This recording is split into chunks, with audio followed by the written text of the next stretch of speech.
यशों की चीजों की तरह ही गरीबों की अपनी मजबूरी की कोई चीजें होती, इन्हें एक डिफरेंट गुड्स कहते हैं।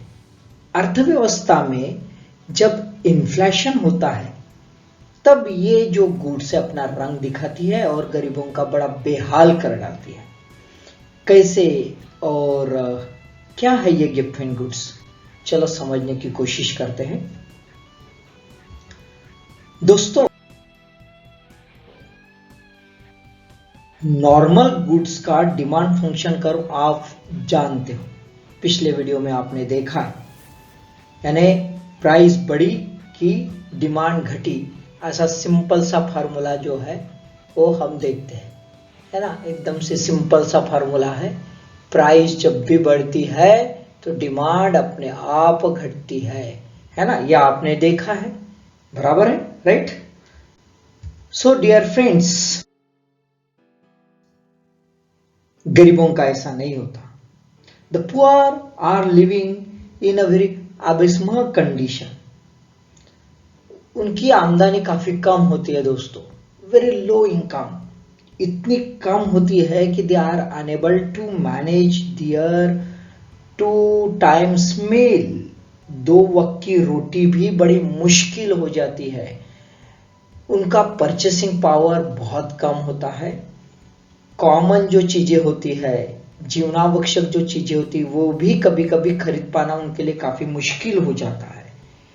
इसी वजह से अक्सर वो जो सस्ती चीजें हैं, जो जीवनावश्यक चीजें हैं, वो चीजों पर वो फोकस करते हैं, उसको परचेस करने की कोशिश करते हैं रादर देन कोई एक्सपेंसिव चीज, है ना। तो ये गरीबों की मजबूरी है दोस्तों।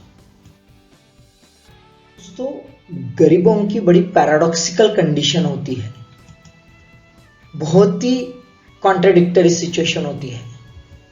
एक तरफ तो प्राइसेस बढ़ती रहती है और दूसरे तरफ उनकी इनकम घटते रहती है। अब जो इनकम है, ये इनकम का अधिकतम हिस्सा वो कुछ चीजों पर, कुछ खास चीजों पर खर्चा करते हैं। This goods are called as poor man's goods. इसको अलग अलग नॉमेनक्लेचर है, देखिए, low income goods, non luxury goods, inferior goods, ये कुछ नॉमेनक्लेचर है। जैसे रोटियां वगैरह जो है, ये एक खास नॉमेनक्लेचर भी इसी का गिरा है। एक स्पेशल कॉइनिस हो गया है। हमारे दोस्त है ना, Scottish economy statistician and journalist sir Robert Giffen, इन्होंने 19वीं सदी में विक्टोरियन इरा के वक्त गरीबों के परचेसिंग हैबिट पर रिसर्च किया, ऑब्जर्वेशन किया और देखा कि प्राइस बढ़ रही है वस्तुओं की, फिर भी बढ़ते प्राइस में कुछ चीजें ज्यादा प्रमाण में खरीदी जा रही है और कुछ चीजें कम प्रमाण में खरीदी जा रही है। जैसे ब्रेड ज्यादा प्रमाण में खरीदी जा रही है, माना कि उसकी महंगाई बढ़ गई है, और फिर हमारे गिफेन भाई ने उसको नाम रख दिया है Giffen goods. Let's try to understand the behaviour of Giffen goods. Giffen goods जो होता है, ये बिल्कुल नॉर्मल डिमांड फंक्शन को जो है, वो नॉर्मल डिमांड फंक्शन के बिहेवियर को बदल डालता है। कैसे कि यहाँ पे जैसे ही प्राइस बढ़ी, डिमांड बढ़ जाती है, और प्राइस घटी कि डिमांड घट जाती है। ये जो है, ये जो बिहेवियर है, ये बिल्कुल गिफेन गुड्स का बिहेवियर, ये एकदम से वेवलेंट गुड्स तरीका ही है। हमने पिछले वीडियो में वेवलेंट गुड देख लिया है, आपने नहीं देखा होगा, जरूर देखिए, समझ लीजिए क्या होता है, सिमिलैरिटी है यानी। तो ग्राफिकली यदि हम देखें तो प्राइस और डिमांड का कंपैरिजन में जैसे जैसे प्राइस बढ़ती जाती है, वैसे वैसे ही डिमांड बढ़ती जाती है। और प्राइस देखो, प्राइस बढ़ती गई, डिमांड बढ़ती गई, प्राइस घटी कि डिमांड घटी, इस टाइप का बिहेवियर करता है। यानी वेवलेंट गुड और गिफेन गुड सरिका बिहेव करते हैं। ओके, दूसरे कॉन्टेक्स्ट में हम देखते हैं कि इनकम और डिमांड के कॉन्टेक्स्ट में गिफ्ट गुड्स और वेबलेन गुड्स कैसे बिहेव करते हैं। तो income here is being inversely proportionate to the demand, यानी गिफ्ट गुड्स का इसमें इनकम बढ़ी की डिमांड घट जाती है। तो यहाँ पे जो है ये बिल्कुल वेबलेन गुड जैसा बिहेव नहीं करता। इन द सेंस यहाँ पे गिफ्ट गुड इनकम बढ़ी कि डिमांड घटी, लेकिन वेबलेन गुड में जैसे जैसे इनकम बढ़ती है डिमांड भी बढ़ते जाती है, क्योंकि रईसों को तो फ्लैश ही मारना है, तो डिमांड अपने आप बढ़ जाती है। तो यह कॉन्टेक्स्ट में गिफ्ट गुड ये वेबलेन गुड्स की तरह बिल्कुल नहीं है। भाई ऐसा क्यों होता है ये तो देखना पड़ेगा। तो गरीबों की जब जब इनकम कम हो जाती है, when the income of poor is falling, then they have unable to purchase expensive substitute, उनकी जो महंगी सब्स्टिट्यूट खरीदने की कैपेसिटी कम हो जाती है, और जब कम हो जाती है तो ऑब्वियसली उनके पास इंफीरियर गुड्स माना कि महंगे होते जा रहे, उनके सिवा कोई चारा नहीं रहता। यानी माना कि ये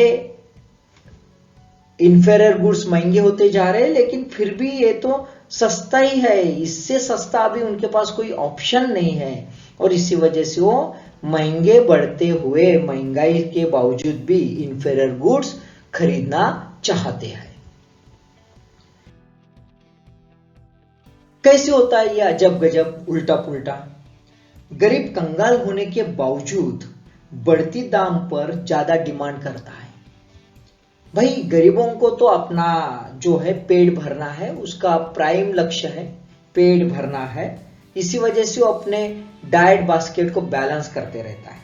उसके डाइट बास्केट में जो है ये इंफीरियर गुड्स होता है, यानी ब्रेड वगैरह व्हीट वगैरह ये होता है, और दूसरा जो होता है वो थोड़ा सा एक्सपेंसिव गुड होता है लेकिन इंपॉर्टेंट होता है।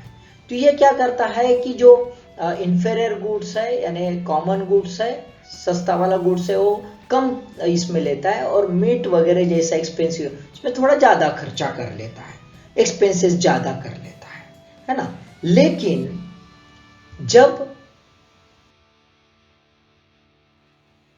इन्फ्लेशन हो जाता है तब उसको अपना बास्केट जो है ये बदलाना पड़ता है। यानी क्या करना पड़ता है, तो जो स्टेपल फूड है, जो इंफीरियर गुड्स है, वो ज्यादा पैमाने में खरीदना पड़ता है, माना कि उसकी कीमत बढ़ रही है, और जो एक्सपेंसिव गुड है मीट वगैरह जैसा उसको एकदम से कम करना पड़ता है, उसको जो है खर्चा कम कर देना पड़ता है।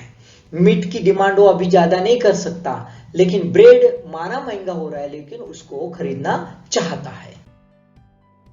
सवाल ऐसा है भाई कि गरीब जो है ये ब्रेड महंगा होने के बावजूद भी उसको प्रिफर क्यों करता है? Why the bread is preferred by the poor than the meat? तो भाई इन जनरल इंफीरियर गुड जो होता है उसको कोई क्लोज सब्स्टिट्यूट नहीं होता, जैसे कि ब्रेड है, राइस है, व्हीट है, इसका कोई नियर सब्स्टिट्यूट नहीं होता। ये बेसिक फूड है गरीबों का, इससे तो पेट भरा जाता है। पहले तो पेट भरे, बाद में तो अय्याशी करे। रईसों की तरह नहीं यूं ही कुछ खा ले, पिज्जा विज्जा और फेंक दे, है ना, ऐसा नहीं हो सकता। तो इसका जो सब्स्टिट्यूट है दूसरा वो एक्सपेंसिव सब्स्टिट्यूट है, इसलिए इसको सब्स्टिट्यूट एग्जैक्टली नहीं बोल सकते, क्लोज सब्स्टिट्यूट। तो माना कि ब्रेड महंगा हो गया, लेकिन अभी भी तो मटन से जो है, मीट से जो है वो सस्ता ही है, इसी वजह से ब्रेड को प्रिफर कर रहा है। Let's try to understand the comparison between the Veblen goods and the gift goods, है ना। दोनों का राइजिंग और फॉलिंग डिमांड पर क्या असर गिरता है वो हम देख लेते हैं, चार्ट्स के कॉन्टेक्स्ट में देख लेते हैं, थोड़ा ग्राफिकल समझ लेते हैं ताकि आसानी से ये समझ में आ जाएगा। नॉर्मली हमने क्या देखा दोस्तों? नॉर्मली हमने ये देखा है कि इस साइड में प्राइस है और इस साइड में डिमांड है, दोनों साइड में मैं लिख लेता हूं प्राइस और डिमांड। यहां पे जैसे जैसे प्राइस बढ़ती है, दोनों तरफ पहले हम सोच लेते हैं, जैसे जैसे प्राइस बढ़ती है, चाहे वेबलेन गुड रहे या गिफेन गुड रहे, दोनों में क्या होता है, तो दोनों में प्राइस जैसे जैसे बढ़ती है वैसे वैसे ही डिमांड बढ़ती है। ये हमने देखा है, यानी इधर से ऐसे यू बढ़ती है ना, और यू बढ़ती है। अब जो है एक लेवल पर जो है वेबलेन गुड्स तो जैसे जैसे प्राइस बढ़ते ही जाते, इसकी कोई कम नहीं होती, कभी रुकती नहीं, क्योंकि ये तो अय्याशी की चीजें है, फ्लैश मारने की चीजें है ना, चमकाव आंदोलन की चीजें है। लेकिन गिफेन गुड जो होता है, एक प्राइस एक टप्पा जब आ जाता है, तब गरीबों की इनकम जो है, यहाँ पे गरीबों की इनकम अभी जवाब दे डालती है। अब उसके ऊपर वो बढ़ती दाम पर वो खरीद नहीं पाते, तो क्या हो जाता है, ये ऐसी सीधी नहीं जाती, ये एक टप्पे पर यू टर्न हो जाती है। यानी इसके बाद यदि प्राइस बढ़ी तो बढ़ते दाम पर यहाँ की डिमांड घट जाती है, यानी गिफेन गुड जो है वेबलेन गुड की तरह कंटिन्यूअस राइज नहीं होता, तो एक पॉइंट के बाद वो अपने आप फॉल होना शुरू हो जाता है। तो गिफेन गुड्स एग्जैक्टली किसे कहेंगे, यानी उसकी प्राइम जो कंडीशंस है, वो कंडीशंस क्या हो सकती है, तो चलो हम देख लेते हैं। प्राइम कंडीशंस, 3 कंडीशंस होती है। पहला, एक, it shall be inferior goods, ये इंफीरियर गुड्स हो, है ना, ठीक है। दूसरा है कि इसका कोई क्लोज सब्सटीट्यूट ना रहे, इसको कोई चॉइस ही ना रहे इन जनरल। और तीसरा है कि जो इंसान है उसकी जो इनकम है, इनकम का अधिकतम हिस्सा जो है इसकी खरीदारी में चला जाए, यानी ये जो आमदनी है सपोज टू बी, ये आमदनी का ये मैक्सिमम हिस्सा जो है इतना, है ना, ये मैक्सिमम हिस्सा जो है ये इसके खरीदारी में चला जाए। और ये 3 चीजें जो है, 3 शर्तें जो है, ये 3 शर्तें यानी गिफेन गुड्स कहलाती है। 3 शर्तों जब पूरी हो जाएगी गिफेन गुड्स हो जाएगा दोस्तों। आई होप आपको ये बेहतरीन तरीके से समझ गया होगा, मैं शॉर्ट में समझाने की आपको कोशिश किया हूं, है ना। Thank you.